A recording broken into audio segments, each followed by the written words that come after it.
Babayang to. Bye-bye sa ingat. Bye-bye. Hi guys, mga kanegosyo! Welcome back ulit sa aking YouTube channel, Ate Jo TV. Magandang araw or magandang gabi po sa inyong lahat. For today's video po, ngayon po pala ay day off namin sa pag-iihaw-ihaw. At ngayong araw po na ito ay ang pag-alis po ng aking kapatid dahil mangingibang bansa po siya ulit, or OFW po kasi yung aking kapatid guys. Kaya tiniming po namin or tinaon po namin na ngayong araw po na ito yung day off namin, na instead po kahapon Lunes. Kaya po para maihatid po ng aking mister yung aking kapatid sa airport. Tapos yung oras po yan, yung time na yan ay alas 5 po ng madaling araw pa po yan. Hinatid ng aking mister yung aking kapatid doon sa airport guys, para po kahit papano hindi na po siya mamasahe or mag-commute, at mayroon po kasi siyang mabigat na dala. Yung aking kapatid po pala guys ay halos 1 taon na nakaalalay sa amin. Ngayon po ay aalis na po siya. Bali, mag-iibang bansa po siya. Tapos, ang mangyayari po nito ay kaming dalawa na lang po ng aking mister ang makikipagbuno ulit sa pag-ihaw-ihaw guys. Ayan, mag-a-adjust ulit kami ng aking mister sa aming oras. Maaga na naman kami magising. At kahit paano po yung aking mga anak, pag free naman sila sa school, wala silang pasok, kaya ayun po, alalay po namin at tumutulong sa amin. Ayan po, ihahatid na po ng aking mister yung aking kapatid. Tapos guys, dito naman po ay dumating na po yung aking mister. Tapos na po siya naghatid. Ngayon naman po kami naman po ang aalis, at mamimili po kami ng aming mga gamit sa pag-ihaw-ihaw. Kasi po, balik po yung mga gamit po, kasi yung aming mga strainer, yung ginagamit ko po sa pag-ihaw-ihaw, yung iba naming palanggana or blanggana, sira-sira na po. Kaya po, bibili po kami ng aming gagamitin sa pag-ihaw-ihaw. At tara po guys, samahan niyo po kami, at ayun, papakita or isi-share ko po sa inyo kung saan po kami namimili ng aming mga gamit sa pag-iihaw-ihaw. Mga kanegosyo, habang nagbabiyahe po kami ay mag-shoutout po tayo. Shoutout po sa inyong lahat, sa aking mga subscribers, sa aking silent viewers, sa inyo pong lahat. Salamat po sa inyong panonood. Shoutout po kay Miss Batangueña. Shoutout din po kay Sir Albert Colarina. Shoutout din po kay Ma'am Reynita Romero TV. Shoutout din po kay Rialyn Azor. Shoutout din po kay kay Crams May. Shoutout din po kay Sir Ruben Cubias. Shoutout din po kay Ma'am Rosalie Quinto. Shoutout din po kay Sir Romel Di Castro. Shoutout din po kay Sir Anime World. Shoutout din po kay RNJ Adventure. Shoutout din po kay Sir Backyard Gardening. Maraming salamat po sa inyong panonood. Salamat po sa inyong suporta. At sa inyo pong lahat guys, sa akin po na mga subscribers, sa mga nanonood sa aking video, sa aking... Ayan guys, bibili po tayo ng gamit sa ating ihaw-ihaw. Dito po kami bumibili ng aming ginagamit na mga tray sa pang-ihaw. Po, samahan niyo po kami. Hahanap po tayo ng strainer para sa lagayan ng ating mga ihaw-ihaw. Guys, dito po kami bumibili kasi medyo mura po dito. Ito, mga tray, yung salukan. Malaki dapat niya, no, di ba? Ha? Guys, ang dami dito. Ito, malapad yata. Sira na po kasi yung aming salukan ng lagayan ng barbecue. Yung mga naihaw na siya, guys. Kasya ba yan? Kulay red. Yung kulay black kaya? O dalawa na, magkano isa? Kasi wala kami sabi ko.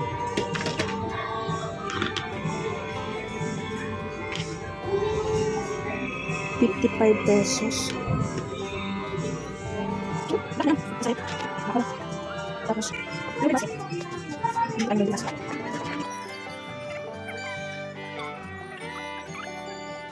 guys, napa-oblong. Nahanap ko yung ganito. Ang tawag nito, aluminum. Aluminum siya, napa-oblong, para lagayan ng ating stainless. Lagayan ng ating ihaw-ihaw, kaso siya, bilog. Walang aluminum. Ay, walang aluminum, walang oblong. Matibay talaga yan. Kasi po, yung aming lagayan ng ihaw-ihaw ay ito po siya, yung aming binibili. Asa na ba yun? Asa na ba yung binibili natin? Ito malalim. Yun, oh. Malalim. Wala na yung binibili natin na oblong.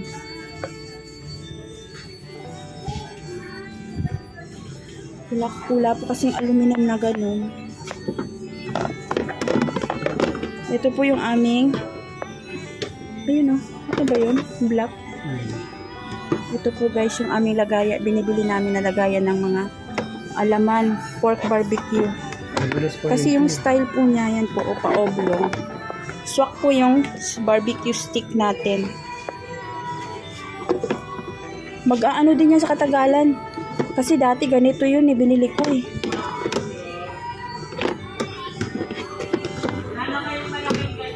Ayan po siya. Bali, 28 pesos. Ang isa, nakikita nito. 28 pesos. Pagka ano ba yun? 8 pieces, 24 pesos na lang pag 8 yung bibilin. Baka na ng dalawa. Tatlo na. Tapon na natin yung iba dun. Hindi yan, ano sa katagalan yan. Tawag yan. Ito din, oh. Isa lang. Isa lang idaragdag na. Ikaw mo na isa lang. Yung malaki?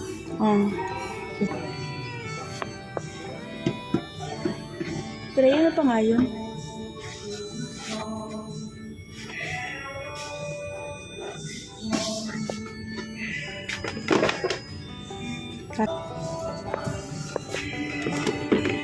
Parang tibay nito labo. Ayun yun. Haluan ng mga ano. Mas maganda talaga yung aluminum. Aluminum na planggana, matibay. Ito.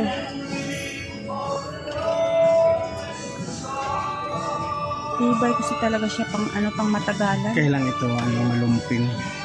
Bakit? Manipis? Maliit lang yan eh. 20 kilos lang siguro kasya niyan.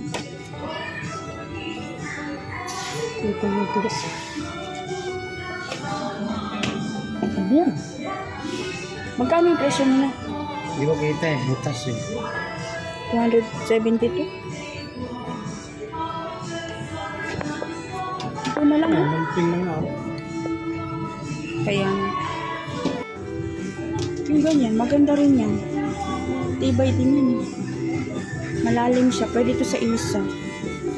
Guys, magkano ba ito? 52 pesos. Oo, matibay itong Yun na ganito. lang kaya 60 pala. Hindi nilagyan ng brogas. Mas matibay yun. Ang laki nun. Kunin mo ito isa.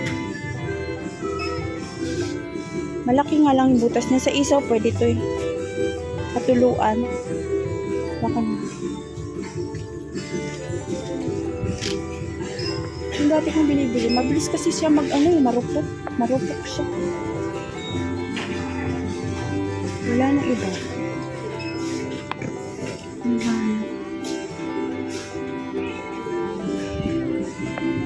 Mababaw siya.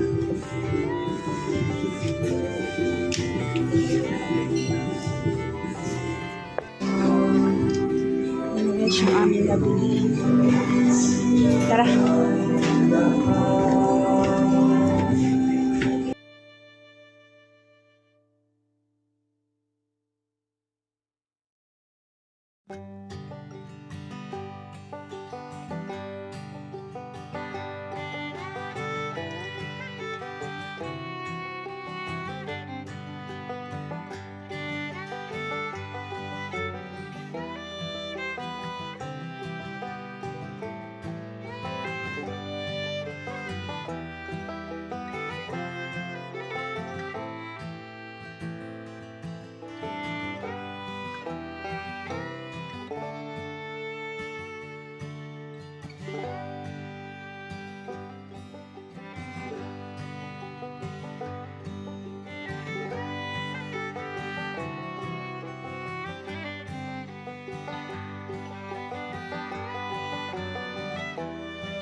Hi guys! Magandang araw or magandang gabi po sa inyong lahat. Welcome back ulit sa aking YouTube channel. Ngayon po ay kararating lang po namin galing sa Fiesta Mall. Yun, namili po kami ng aking mister. Kasama ko po yung aking mister sa ating gagamitin po sa ating mga ihaw-ihaw or gagamitin natin sa pag-iihaw-ihaw. Kasi guys, yung aming ibang ginagamit ay sira-sira na po. Kaya samahan niyo po ako at mag-unboxing po tayo. Ito po yung aming nabili. Para po, gagamitin natin sa ating pag-ihaw. Kasi guys, pinagtsatsagaan na lang po namin yung iba naming strainer or tray. Sira-sira na po yung aming ginagamit ng aking mister. Ito na po yung mga sira-sira. Sira-sira na siya, kaya kailangan na po natin palitan. Yan po, basag-basag na siya. Ito, okay pa po ito. Yan, kaya bumili po ako para mapalitan po natin. Ayan po, bumili po kami nito para sahuran po. Sahuran po natin doon sa ating mga naiihaw na. Ito. Ayan siya guys. Ang bili po namin ay 48 pesos. Tapos, assorted po ito guys. Bumili din po kami ng takore. Ayan, maliit lang siya na takore kasi nasira yung aming initan ng tubig na di kuryente. Kaya bumili muna kami ng takore. Initan ng tubig. Tapos, bumili din po ako ng imbudo. Kasi po, kailangan ko po ito para po sa ating mga sauce. Pag nag-repack po ng sauce. Yan po siya guys, imbudo. Ano lang po ito, 8 pesos isa. Yung maliit, tapos 15 pesos yung malaki. Yan siya. Tapos, bumili din kami ng kutsara kasi nawawala-wala na. Unti-unti na pong naubos yung kutsara namin dito. Yan, kutsara. Tapos, and ito po yung ginagamit ko sa ating yung minamarinitan ko po ng mga isaw. Ito po siya guys, siraan na po kasi yung iba, meron po akong iba dito. Marami po ako kasi yung iba po ay kailangan ko lang palitan. Ito po yung mga luma ko. Kasi hindi na maganda yung ating mga luma. Ayan, kaya bumili po ako ng bago. Para maayos-ayos naman po siya guys. Kasi magkano lang naman po ito. Ito po ay 28 pesos lang yung isang peraso. Yan po siya yung maliit. Ito po yung nilalagyan ko ng aming mga nagawang pork barbecue. Ito po siya pa-oblong. Swak na swak po kasi dito guys yung ating stick ng pork barbecue. Bumili po ako ng bali 3 peraso. Tapos ito naman yung lalagyan ng isaw at saka ng dugo. Ayan po, pabalagbag yung lagayan natin ng dugo. Ito, punong-puno po ito sa dugo. Meron na po akong dati dito ng 2. Gusto ko lang po siyang dagdagan para, ayan, ito po yung luma ko. Ito yung bago. Ayan, para hindi tayo mahirapan sa ating mga lagayan. Ito po kasi guys, yung mga luma kong mga, hindi na siya maganda tignan. Kaya kailangan ko na siyang palitan. Yung iba po ay barag na, basag na rin. Kaya, ayan, kailangan na po natin itong i-dispose na yung iba. Palitan natin. Ito po yung ating nabiling bago. Tapos po ay, bumili din po kami ng strainer. Malaking bagay po kasi ito guys. Kailangan po namin ito, yung strainer na ito. Bumili din po pala ako ng chicken kasi mura po doon sa bayan, sa palengke. 120 lang ang kilo. Ayan, bumili po ako para ulam namin. Tapos, ito po, bumili din po ako ng, yung aking bunso po kasi, gusto niya na mag-decorate daw kami. Ayan, mag-decorate daw po kami, kaya bumili ako ng garland para maramdaman po natin yung diwa ng Pasko. Ayan guys, garland, 3 peraso. Kasi yung aking bunso, gusto niya mag-decorate daw kami ng Christmas. Bumili po kami ng aking mister ng 3 peraso. Yan po siya. 45 pesos po isang ganito. Yan po. Pasko na. Tapos, bumili po kami ng Christmas light. Bali 3.5 inches yung haba niya. 170 pesos po yung isa. Bumili kami ng 2. Kahit pa paano po makapag-decorate tayo ng ating munting bahay. Tapos, ito po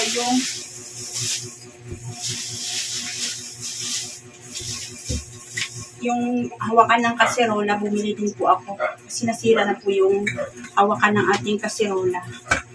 Tapos, ito po yung kailangan ko.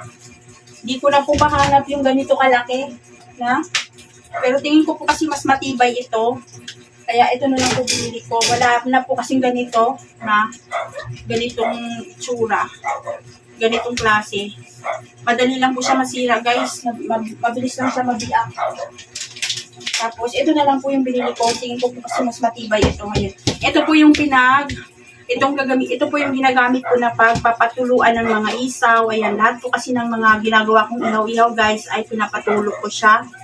Ayan, ito yung ginagawa kong patuluan. Bali, 2 peraso lang yung aking binili. Dahil ang itatapon ko dito ay 2 lang. Ito, magagamit pa po. Ito yung luma natin. Ito lang yung sira. Tapos yung isa. Yan, sira na po kasi siya, guys. Kaya kailangan ng balikan. Tapos, mga kanegosyo, bumili rin kami ng aking mister ng lagayan ng aming mga labahan. Ayan, maliit lang siya. Ayan lang po guys yung ating unboxing. Kasi po, ulitin ko po ngayong araw po na ito ay nagde-day off po kami. At need po talaga or kailangan po talagang magpahinga kasi nakita niyo naman po yung video ko nung nakaraang linggo. 3 araw po pala kami noon nag-day off or hindi nag-barbecue dahil nga po may nangyayari sa aking mister. Kailangan po talagang magpahinga sa sobrang nakakapagod po. Kaya ngayon, kahit nung nakaraang linggo, 3 beses po kami hindi nag-ihaw, ngayon po kailangan po talagang magpahinga muna rin. Ngayon po pala ay Martes. Kahapon po dapat kami, day off namin tuwing Lunes. Kaya po nagiging Lunes yung day off namin kasi po, ang Sunday at saka Saturday, yun po yung pinakamalakas at sobrang nakakapagod na araw. Kaya kailangan Lunes, pahinga po. Kahapon po, Lunes, hindi kami nagpahinga dahil ngayon po, Martes, hinatid ng aking mister, yung aking kapatid na kasama namin dito, na aming alalay dito, halos magwa 1 year siya din dito sa amin. OFW po kasi yon, umalis na po siya. Nagtrabaho na rin po sa ibang bansa, kaya po kami na lang ngayon ng aking mister talaga ang makikipagbuno sa ihaw-ihaw, at iyon hinatid ng aking mister sa airport kanina. Ayan guys, hanggang dito lang po yung video ko sa araw na ito. Thank you po sa inyong panonood. Salamat po sa inyong walang sawang pagsusuporta sa aking video. Maraming salamat po. At nawa po'y check nyo po yung aking YouTube channel. Nag-share po ako about po sa pag-iihaw-ihaw. Nawa po'y nakapagbigay po ako sa inyo ng idea tungkol po sa pag-iihaw-ihaw guys. Ngayon pong video na ito ay update ko lang po dahil hindi po kami ngayon nag-iihaw-ihaw. At ayan po yung aming ginagawa ngayon, na bumili kami ng aming mga gagamitin sa pag-ihaw-ihaw. Kasi po yung iba namin ginagamit guys ay sira-sira na. Ayun po, hanggang dito na lang po guys yung aking video. Maraming salamat ulit sa inyong panonood, sa aking mga silent viewer dyan, sa mga hindi nag-skip ng ads. Thank you po. Maraming salamat po sa inyong panonood. Sobra ko pong na-appreciate ang lahat. Maraming salamat po, El. Nawa po pagpapalain po tayo ng ating Panginoon, higit sa lahat sa ating pagninegosyo guys. At thank you for watching and God bless po sa ating lahat. Bye po.